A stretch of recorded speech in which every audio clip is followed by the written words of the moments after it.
lalabs! So, time check, 8 o'clock a.m. Tsaka, sumikat si Haring Araw. So, kasi yung mga previous days natin is medyo maulan-ulan. Tsaka, hindi tayo masyadong nakakalabas. So, ayun ngayon, maganda ang araw, kaya isasama ko kayo sa aking paglabas. Yun pala, quick update. Dahil dun sa last video ko, sinabi ko na mayroon tayong gestational diabetes. So, good news is hindi na natin kailangang mag-insulin. Although, na-worry nga ako dahil nung sa una is, akala ko is mag-i-insulin ako dahil sa every morning kung kuha ng blood test for sugar is medyo mataas. Pero nung after the check-up naman is sinabi ng ating doktor na it's okay lang, medyo normal daw na mataas ang sugar ng buntis sa umaga.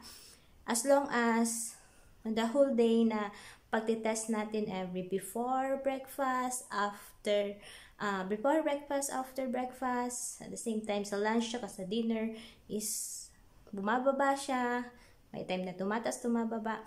As long as, okay yun, nakukontrol daw natin. So, kinongratulate ako ng aking doktor na hindi ko na daw kailangan mag-insulin. At saka, binabaan din niya yung araw ng aking pagtitest. So, dati, binigyan niya ako ng 3 times a week. So, ngayon 2 times na lang. So, medyo na-save na ang ating mga finger sa pagtutusok para makakuha ng dugo. So, time check, 8 o'clock, 8:15 I think. Tapos na rin tayong mag-breakfast dahil kumuha na rin ako ng aking dugo ng before akong kumain. So, medyo mataas pa rin siya. Points lang. So, hindi ako nag-worry naman na doon. At inaantay ko na lang matapos ang 1 oras para makapag-test ulit ako. So, on today's video, isasama ko kayo kung ano ang mga gagawin ko on today. Ano bang gagawin natin? Dahil lumabas naman na si Haring Araw, pwede na tayong lumabas. Then, for an exercise, gagawin natin is, gusto kong pumunta sa, grocery store na malapit dito sa Edeka lang. Although nag-grocery na kami kahapon ng aking asawa, ng aming stock good for 1 week.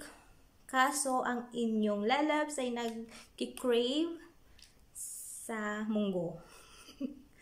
Munggo, yes, munggo.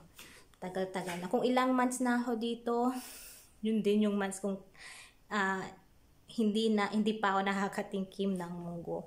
So, nakita ko naman na meron binibenta sa Edeka last time nung pumunta kami. So, bibili tayo. Pinayagan naman na ako ni asawa na lumabas. I mean, pumunta mag-isa doon. Kaya, grab natin yung opportunity. At the same time, madadaanan natin ang Cake. Department store siya for clothing.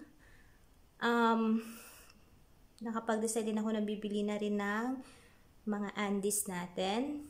Dahil lumalaki na tayo. Tingnan nyo ang ating baby bump. Yan na. Officially, 27 weeks na tayo. So, papasok na tayo ng 3rd trimester. Kailangan na natin mag-prepare ng ating bag na dadalhin sa hospital. At sinabi rin kasi ni doktor ng aking OB na dapat in 30 weeks, ng ating pagbuntis is medyo inuunti-unti na natin ang pag-ayos ng ating bag na dadalhin sa hospital. Kasi anytime, sana naman wag mapaaga ang ating pag-ire. Pero may mga buntis din kasi na may mga mommies na napapaaga ang kanilang pagnganganak. So, it's better to be ready kaysa naman kung kailan na tayo iire-ire saka lang tayo magpe-prepare ng ating bag. So, napag-decide ko na bibili na rin ng mga undies na dadalhin sa hospital. Tsaka, titingin na rin tayo kung anong pwedeng mabili. So, ayan guys. Bihis ako. or maliligo pala ako. Yes, maliligo ako. Then, lalakad na tayo. So, ayan mga lalabs, nakaligo na tayo. Yan. Hindi na rin basa ang ating buhok kasi renayer ko na siya. Kasi hindi ka pwedeng lumabas dito nang basa ang yung buhok. Hindi normal. Sa mga tao dito na lalabas ka na basa ang buhok. Hindi tulad sa Pilipinas na okay lang. Tsaka malamig kasi sa labas. Kahit na araw na siya, yung hangin is malamig pa rin. So, baka magkasipon tayo. So, ayan. Nakadamit na tayo. Ayan. So, prepare lang tayo ng dadalhin. Dahil sa maglalakad lang tayo, dadala lang ako ng backpack para may paglalagyan tayo. Kasi hindi dito uso ang plastic. So, kung mag-grocery ka, tsaka wala kang dalang kahit anong bag, so, kailangan mo bumili ng paper bag or eco bag sa kanila. At hindi practical na bumili pa tayo every time na mag-grocery tayo. So, lagi kami may dalang bag. Ayan. So, imbis na yung eco bag ang aking dadalhin, dahil sa maglalakad na ako, backpack na lang. Tsaka, wallet. Hindi pwedeng mawala ito kasi wala tayong gagastusin. Tsaka, ang ating susi. Kung hindi, di tayo makakapasok mamaya sa ating bahay. Yan. So, kung ayan, nakikita nyo, dyan pa yung pinagkainan ko ng breakfast. Hindi ko siya naubos. I-snack ko na lang siguro mamaya. Ayan. So, dyan muna kayo. Ayusin ko lang yung bag.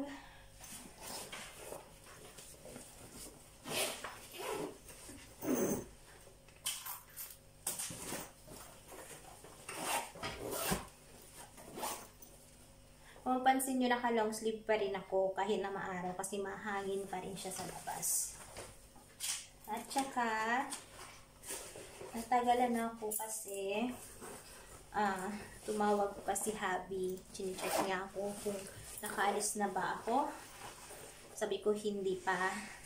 Kasi inaantay ko yung matapos yung 1 hour after meal ko para makapag-check pa ako ng aking blood sugar. So, ayan. Lalabas na tayo. Close natin yung door.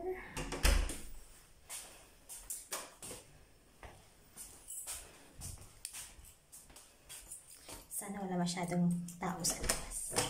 Mag-check muna tayo ng mailbox bago tuluyang lumabas.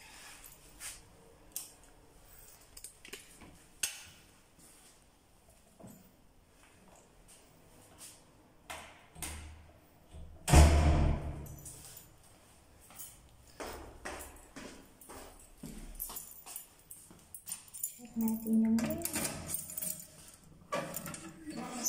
chicheng. May laman siya.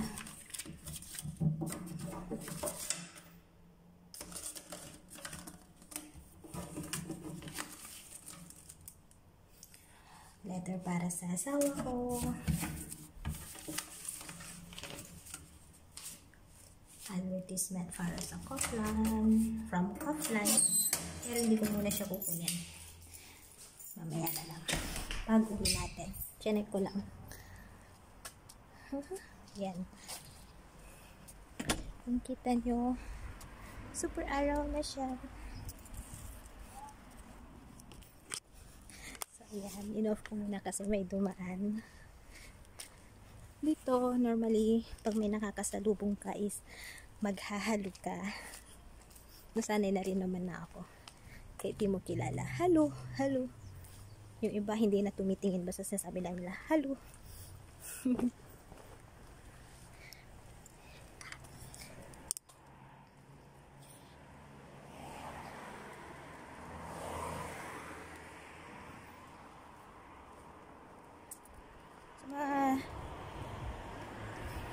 Una natin pupuntahan is Edeka.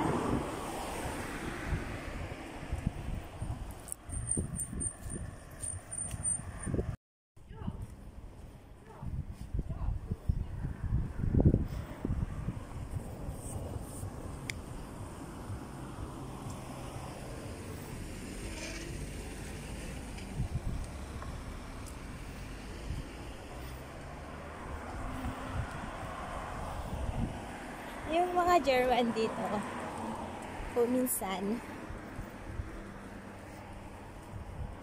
naghahalo sila ng hindi tumitingin sa'yo. So, nasanay na rin ako kung minsan, kung may madadaanan ako, kahit di ko kilala, naghahalo ako. Halo is hello. Pero at the same time, di ko na rin sila tinitingnan. So, ayan, lakad-lakad lang tayo.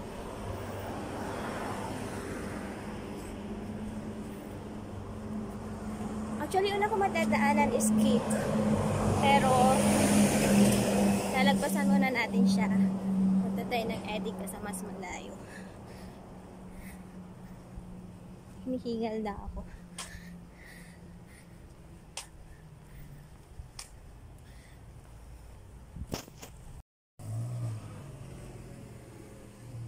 So, ayan guys. Oh, my free.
So, ayan guys.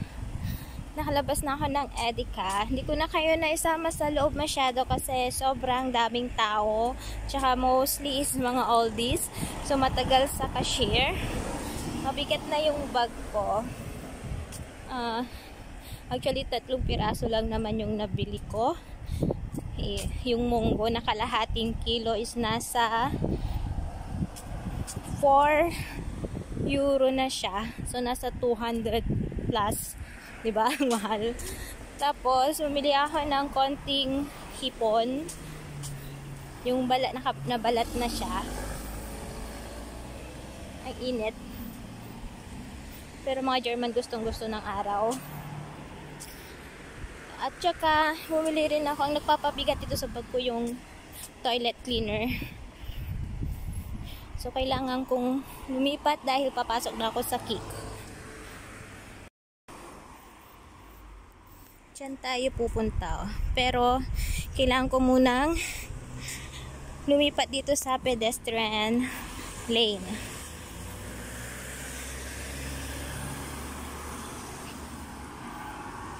Kasi dito, hindi ka basta-basta tatawid kung saan-saan. So, kailangan mo mag-antay kung wala nang sasakyan.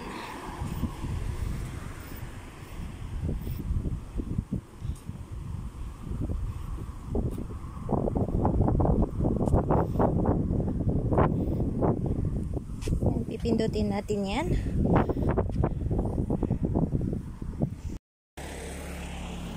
So, nakalipat na tayo. Papasok na tayo dyan sa Kik. Yan o, naka percent siya.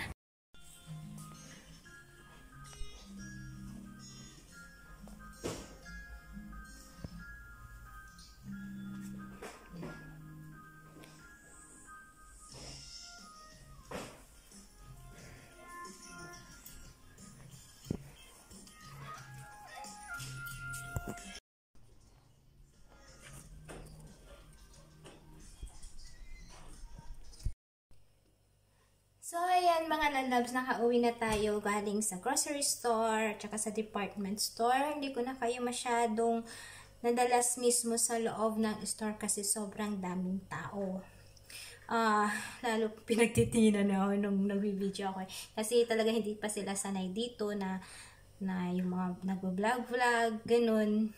Lalo na ako, hindi pa ako sanay na in public is nag-video talaga ako.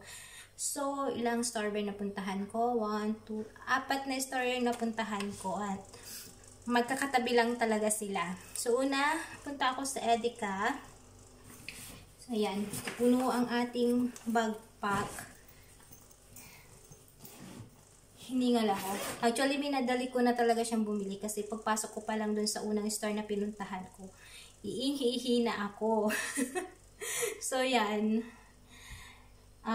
Kaakibat talaga ng pagbubuntis ang laging naiihi. So, natutuwa ako kasi may mga free akong nakuha. So, sa Edeka, dinala ko kayo doon at bumili tayo ng munggo. Ito nga, kalahati, 500 grams lang siya, kalahating kilo, nasa 4 euro, mahigit na siya. So, nasa 200 plus pesos na siya. Minsan din na talaga ako nagko-convert kasi ang mahal-mahal. Pero sabi rin kasi ni Javi, mahal nga siya. Siguro dahil sa, kumbaga sa atin is imported. Hindi naman kasi sila daw madalas kumakain ng ganyan. Hindi siya usual dito. And then, bumili din tayo ng hipon. Ayan, nakabalat na siya. Mahal din ang mga seafoods dito. Ito, 100 grams lang. 2 euro mahigit. So, nasa 100 plus. Kasi 62 na yung palitan. So, nasa 130, 140 na siya. Konti lang. So, isasahog ko siya dito sa munggo. Ang problema, hindi ako makahanap ng gulay. Gusto ko sana malunggay or dahon ng palaya. Ang sarap sana kaso wala. Wala akong mahanap. Di ko alam kung ano lalagay kong gulay dyan. Tapos, bumili din ako ng toilet cleaner namin. Actually, nakita ko lang talaga na ubos na yung stock namin. Tsaka hindi kami nakabili kahapon sa Kaufland. Nakalimutan namin. So, bumili na ako. Hindi na ako nagtanong kay Happy kung siya ba bibili ako. Ako na. Total na nasa store naman na ako. Tapos, lumipat na ako sa Kik. Department store naman. Ang daming naka-sale na damit. Yun nga lang, gusto bumili ng maternity dress sana or pajama, tsaka set of pajama na dadalhin ko sa hospital. Yun nga lang naisip ko, kung kukuha ako ng malalaking size, hindi ko rin siya magagamit pagkatapos kong manganak. Kasi yung size talaga nila dito is super laki. Siguro pwede kong pantulog, ganun. Pero yung mga maternity dress ko or shirt na malalaki, natagalan ako doon sa pag-iisip kasi nagpapaka-practical lang ako. Kasi feeling ko hindi ko rin siya magagamit after 3 months na lang kasi manganganak na rin naman ako. At the same time, yung kapatid ng aking asawa na dalawa sila is nagbigay sila ng mga 2 o 3 box na nandyan ng mga maternity dress nila. Tinanong naman nila ako kung gusto kong kunin. Kasi hindi rin naman nila daw as in nagamit ng sobra. So, ayun, umuo na lang ako. Sino ba naman ako tumanggi sa grasya, di ba? Tsaka, sa tingin ko, di ko rin sila magagamit lahat. Pipili lang din ako. So, ayun, hindi na ako bumili. So, ang nabili ko doon is itong mga undies. Yan. Mostly kasi ang mga undies ng kulay dito is black tsaka white. Mas prepare ko ang black. Kasi yung white, lalo na pregnant tayo, nagsisecrete tayo ng mga liquid ba. Madaling madumihan. Ito size, ang pinaka-struggle ko talaga dito is nung hindi pa ako buntisa, so sinashopping ako ni asawa, ang hirap hanapin ang size ko ng undies, lalo na bra tsaka panty, kasi ang size ko sa Pinas dyan is nasa small to medium. Eh dito, yung small nila, parang feeling ko large na sa atin. So, ang laki-laki. Pero ito, kumuha na ako ng large, tsaka stretchable talaga siya. Pero ang laki-laki niya, no? Yan. Tsaka ito, large din. Malaki yan, as in, hindi pa to pang maternity ha. Meron pang maternity na panty talaga. Pero, super laki sa akin. So, feeling ko hindi ko siya talaga magagamit din. So, dito lang tayo sa regular panty nila. Size large na siya, pero kasyang-kasya na. Maluwag, super luwag na to sa akin. Kumuha na ako ng 2 pack. So, sa isang pack, 2 siya.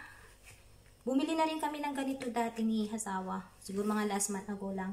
Pero feeling ko kailangan ko pa rin siya kasi hindi ko na magagamit, o hindi ko na nagagamit yung mga undies na dinala ko dito. Dahil ang liliit na niya. Kasi pa naman, pero hindi na siya comfortable para sa akin. So, set aside ko na siya for the pagkatapos kumana, kung medyo bumalik na yung katawan natin. So, ayan. Pagkatapos pumunta sa cake, nagpunta naman ako sa DM. DM dito is more likely Watson sa Pilipinas. So, yan. Wala akong binili doon. Pinili ko lang yung free diaper ko. Kasi kung magda-download ka na application nila, may weekly na coupon. Coupon tawag nila dito is coupon wherein kuha ka, scan mo yun, tapos free siya. Ngayon, dahil nga sa Pregi tayo, may special coupon akong nakukuha. It's either weekly or monthly. So, ito siya ngayon. For sure matutuwa sa asawa. Kasi actually, hindi alam ni asawa ko na every store, pag buntis, may mga free. Ngayon, dahil sa panunood din natin ng iba't ibang video, ayan, sa YouTube, natutunan ko na madami kang makukuhang free. So, nung una, nakakuha na ako ng free na Pampers na nasa 32 pieces ang laman. So, free siya. Tuwang-tuwa si hubby kasi nga, mahal na rin yun dito. Pero nakuha lang namin siya ng free. In-scan ko lang yung phone ko. Ikaw ang kukuha mismo sa shelves nila. Tapos, pag sa cashier na, i-scan nila. Pag sinabi nila na, sasabihin na nila yung babayaran mo, i-scan mo lang yung cellphone mo, yung code. Ayun. So, free na siya. Wala kang babayaran. Yan. Ang nakuha natin is Baby Love from DM. Diaper siya ng newborn. 28 stocks na siya. So, 28 pieces. So, ang original price nito nakita ko is nasa 5 or 6 euro din ata. So, naka-free tayo. Ayan. Diyan ka sa next, or hindi sa next, another vlog ko is, i-vlog ko naman yung mga lahat-lahat na free na tumadating sa akin dito. Sinisend nila sa bahay namin kasi nga nag-register ako sa iba't ibang application. Tapos, may mga free silang pinapadala dito. So, for now, may 2 shop na nag-send sa akin. Pero, I will make a video na lang or vlog kung nakuha ko na lahat-lahat. Kasi most of them, ipapadala pag nanganak na ako.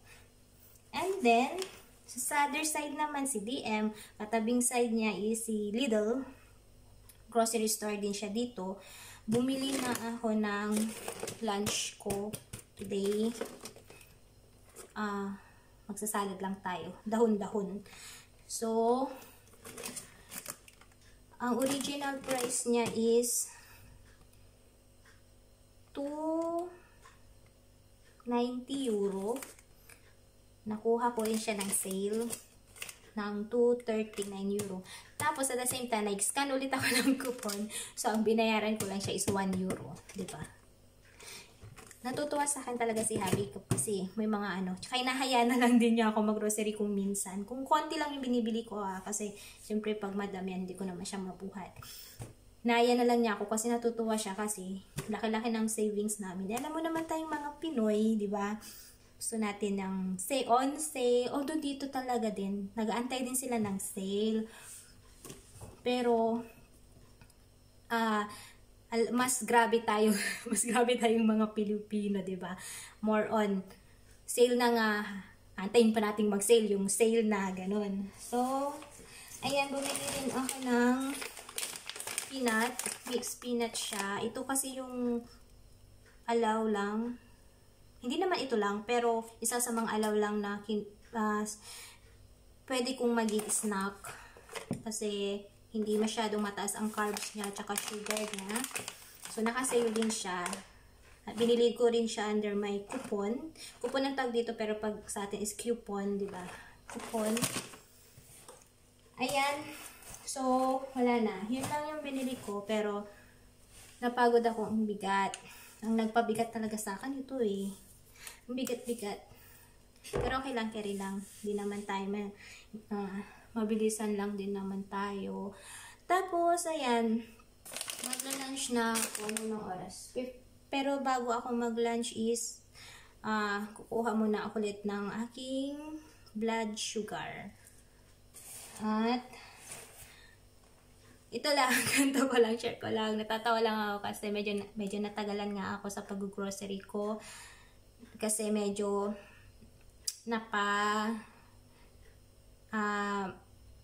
napasarap sa katingin ng mga damit sa cake sa department store. Hindi ko namamalayan tumatawag na pala si Habi. So, nung before ako kasi umalis dito, sabi niya na tawagan ko siya kung paalis na ako.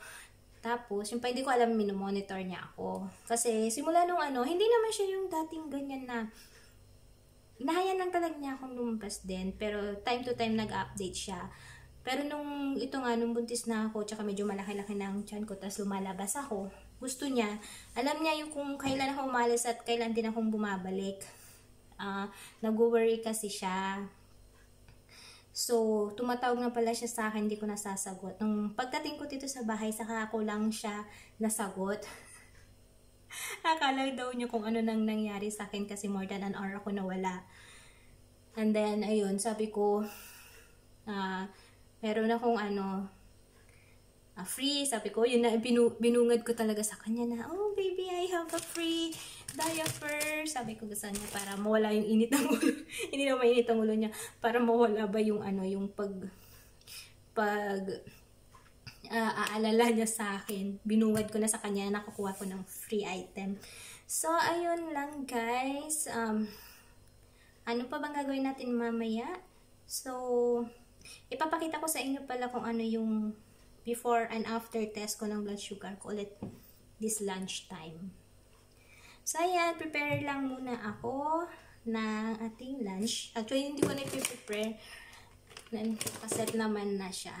Pero, ayusin ko lang muna yung kitchen kasi iniwan ko siyang madumi. Hindi na madumi. Yan lang naman talaga yung pinag-breakfastan ko. Tapos yung air fryer namin na ginamit namin kagabi, papasok ko lang yun sa cabinet. So, mabilisan lang yan. So, ayan guys, yung lunch natin. Tinanggalan ko lang siya ng, yun, salad. Ang salad dito is salad. Ayan. So, meron siyang, hindi ko alam kung mag-ubos ko siya.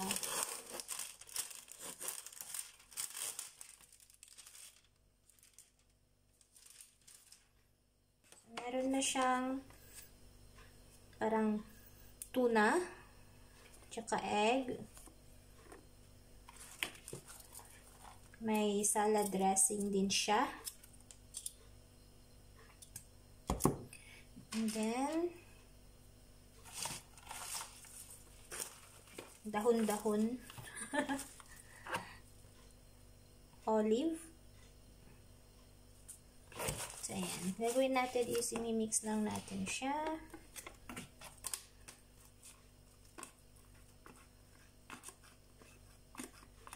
That is our for protein. Protein natin yan. Tsaka yung egg.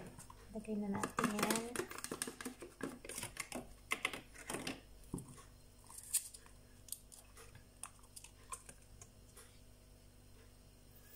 Yan.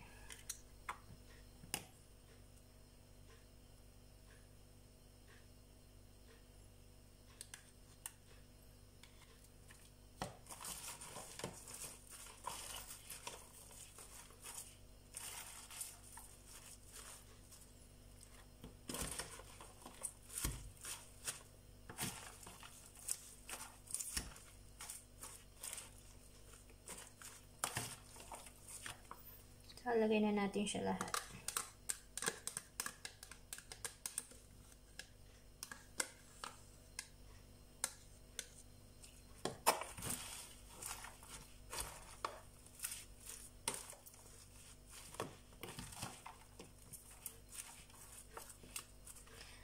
So, ayan na yung magiging lunch natin.